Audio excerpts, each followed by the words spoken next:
Я не понимаю, никто не ждет Соника Суперстарс? Или инфы так мало, из-за чего роликов по ней почти нет на ютубе? Это очень печально для меня, как для фана и одновременно же хейтера этой игры. Ну, тогда я стану первым, кто расскажет о ней все, что известно. Поделюсь экспириенсом игры. Да, вам не послышалось. А также поделюсь мнением об игре, насколько она хороша. Всем привет, с вами Андрей Марас и обзор Sonic Superstars Demo Gamescom Edition. Заранее извиняюсь за такое качество картинки. Записывать экран можно было только с камеры, а не захвата экрана. Ровно через месяц нарадуйтесь визуалу, как я во время игры. Знали бы вы, как я попал на Gamescom? На кого это еб... Тут все забрались ради Superstars, а поэтому перейдем к ее графике. Она хороша. По первым трейлерам она мне совершенно не понравилась. Тени отсутствуют. Мыло. Я понадеялся, что это временно? Нет. Скорее всего, это итоговый графон, которого не будут подправлять. Думаю, это сделано ради оптимизации и порта на Switch, чтобы не повторилась история как с фронтирсами. Но возможно, я удивлю, графика не вырвиглазная все-таки, а наоборот, сочетается с окружением. В хорошем смысле этого слова. При игре за Соника и Наклза нам дают возможность поиграть на уровне Bridge Island в 2 актах. Это будет первая карта при прохождении основной игры. Если во время первой стадии прохождения проблемы с графоном не видны, ну, почти, то во второй, наоборот, кричит об этом. Второй этап происходит в вечернее время, а сама графика, освещение и модельки заточены под день. Первым этапом я остался довольным, даже, по-моему, с красочностью немного перебрали, а вторым не очень. Также при игре за Тейлза и Эми нам дали возможность играть на другой локации, Speed Jungle. Тут ситуация также схожа. Первая стадия сочная, а во второй цвета немного темней, и моделька уж слишком выделяется на общем фоне. Задники, которые в игре совершенно не задействованы, крайне мыльны. И если быстро передвигаться, то это не будет заметно, а наоборот, будет создаваться впечатление движения. Но если встать, то да. Механика. Тут есть что внимательно рассмотреть и обсудить. Скажу сразу, я часто ее буду сравнивать с Sonic Mania, потому что они обе схожи между собой. 2D игра, геймплей, персонажи, да и все в нее уж точно играли. Самый главный вопрос, который всех интересует. Как реализована физика игры? Поспешу обрадовать. Она хороша. Я, конечно, не стоял и не измерял линейкой, при каком ускорении персонаж преодолевает определенное расстояние, но она оказалась приятной и предсказуемой. Я бы сказал, что она ощущается как та же Мания. В воздухе герой плавно движется, ускорение непрерывистое, а также в Superstars есть дроп Dash, перекочевавший из той же Мании. Ощущается идентично, и с помощью нее можно спокойно заспидранить первую локацию, если ты ее уже выучил. Вас уже не удивит тот факт, что изумрудам дали дополнительные способности, в зависимости от их цвета. Сам Такаши Идзука на интервью полностью слил всю инфу о них. Всего 7 изумрудов хаоса. Первым изумрудом, который мы найдем в Большом кольце, будет голубым. Используя его, персонаж становится полужидким хаосом и сможет по водопаду забраться наверх, найдя какую-то секретку. Эта способность также поможет быстро вернуться на верхнюю линию уровня, если ты пал в самый низ. Также есть одна несостыковка, которую я недавно заметил. Такаша говорил, что с помощью синего изумруда можно будет создавать клонов персонажа, но в той же демке эта способность по дефолту доступна, как и сам изумруд. Я списал это на то, что ради демки ее сразу дали игроку, но если посчитать количество слотов в меню выбора, то их получится 8. Когда изумрудов только 7. Непонятно для чего 8 слот, но возможно через эту менюшку мы сможем перейти в суперформу, а синий изумруд будет доступен сразу со старта, что не очень так уж хорошо. Этот изумруд лучше использовать во время битв с боссами, чтобы стоять в сторонке и не рисковать колечками, пока клоны будут бить вражину. С остальными изумрудами я не сталкивался, поэтому буду краток. Благодаря красному изумруду игрок сможет навестись на цель и выпустить большую пулю.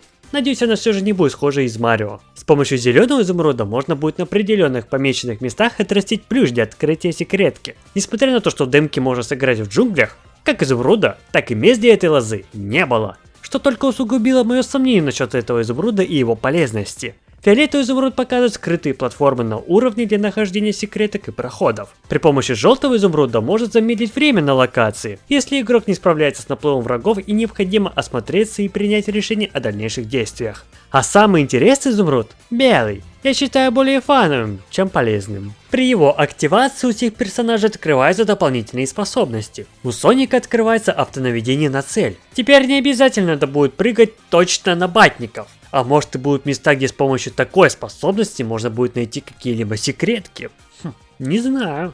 У Тейлса активируется то ли удар хвостами, как с первого Adventure, то ли создание торнадо с своими хвостами.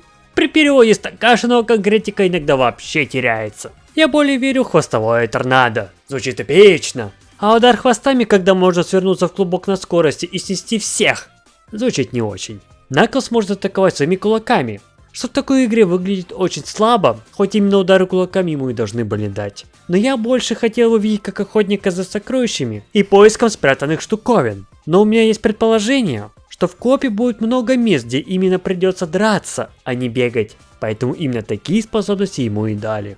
Эми тоже не обделили уникальной способностью. Она сможет метать свой молоток, как и Sonic Origins. Это было ожидаемо, ведь для PvP ей можно дать только такую обилку.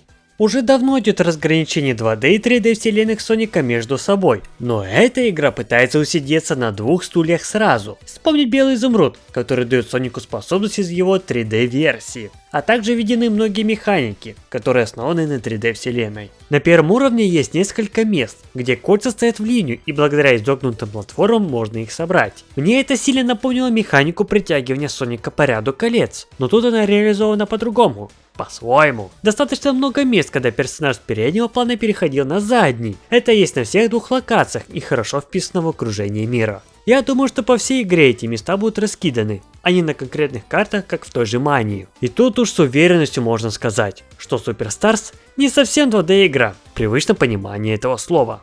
Также при игре на скоростных джунглях я заметил кое-что интересное.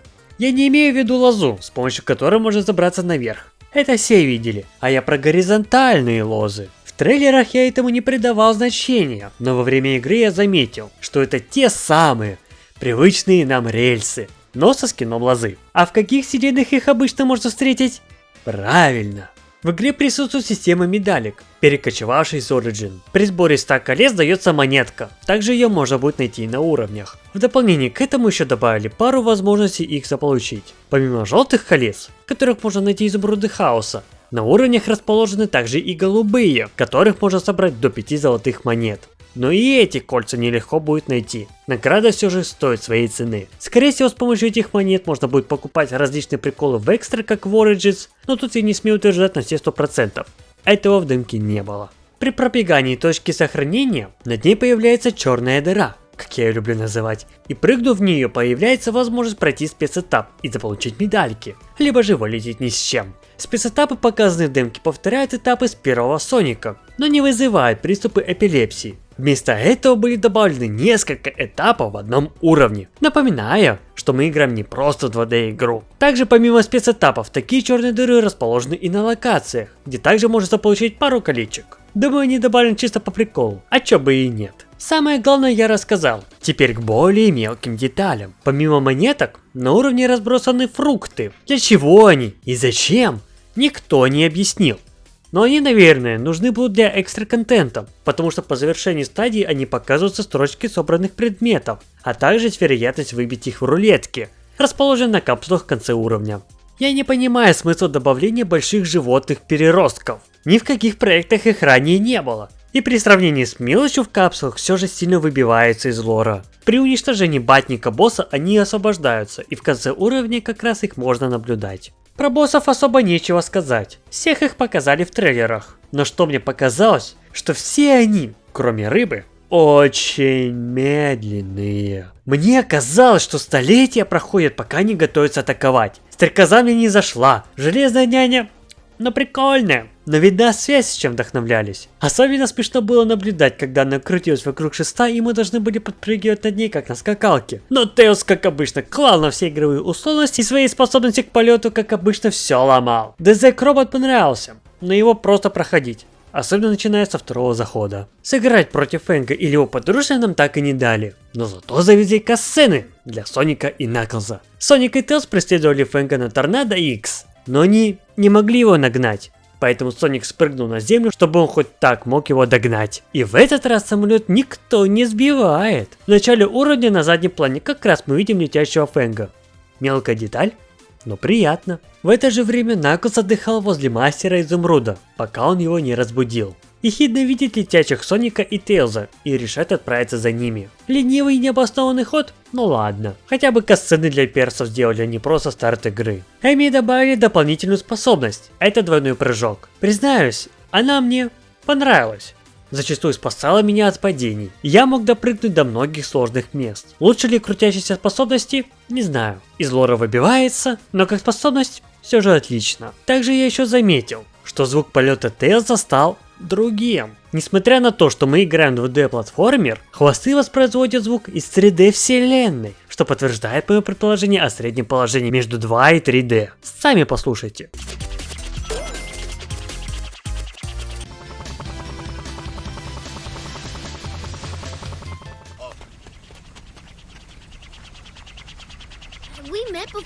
Музыка на уровнях мне все же понравилась. Причем-то не та ужасная, которая играла при первых геймплейных показах, а отличная. Особенно мне зашли локации на Speed Jungle. Драйвовые и заставляют спешить, под стать ритму. Bridge Island неплоха, но джунгли все же топ. Музыка при сражении с боссами не супер, но и не сказать, что фигня. Крепкий уровень мании. А вот с темой спецэтапов это точно плохо. Я не буду говорить, из какой игры был взять референс темы. Сами слышите. Но слушать его, к сожалению, просто неприятно. А про этап при добыче медалек лучше вообще промолчу. Уверен, можно было бы и лучше. Также еще хотел отметить, что во время использования обилки изумруда хаоса используется своя тема. Скорее всего, это будет распространяться на все 7. Но музыка синего и голубого изумрудов мне зашли. Особенно водяного. Звучит немножко мемно. Ну а теперь секретная часть, в которой я смог принять участие, пойдя на некоторые хитрости. Это кооп или же мультиплеер? Стоит сразу сказать, что мультиплеера по сети не планируется делать. Можно будет сыграть только в компании с одного устройства. Различные приколы, как осьминожки с первого трейлера, будут доступны только в коопе. В сингле такой возможности нет. Но режимов будет много. Камера концентрируется на персонаже, который бежит впереди. И если отстающий пропал с экрана, то при нажатии кнопки он может появиться возле лидера. Также во время использования способностей это распространяется на всех игроков. Если персонаж погибает во время прохождения, то он появится только со старта новой стадии уровня. Печально, что для игры в коопе надо будет искать друзей, а не с рандомами по сетке катать, а также нет разделения экрана для каждого персонажа. Хотя при игре с всеми 4 персонажами мало что будет видно из-за этого разделения. Все же это более фановый режим, и повеселиться, или же посоревноваться в прохождении уровней с друзьями – самое то. Про цену продукта и прочих вещах, которые не связаны с демкой, я не буду затрагивать. Хоть я и ломился на Gamescom ради нее, и отвалил за билеты 50 баксов за 2 дня, все ради того, чтобы самому все видеть, рассказать самые последние новости и поделиться своим мнением моим любимым подписчикам о выходящей игре, поиграв в нее. А если зрители решат отбить стоимость билетов по второй ссылке в описании, держите сердечко. Ну что, ждете ли вы Sonic Superstars, который выйдет уже ровно через 1 месяц, или готовы его хейтить только из-за того, что он существует? Поделитесь своим мнением в комментариях. А с вами был Андрей Мороз, и надеюсь, что игра выйдет такой же, как и в демке, только с подкрученной графикой.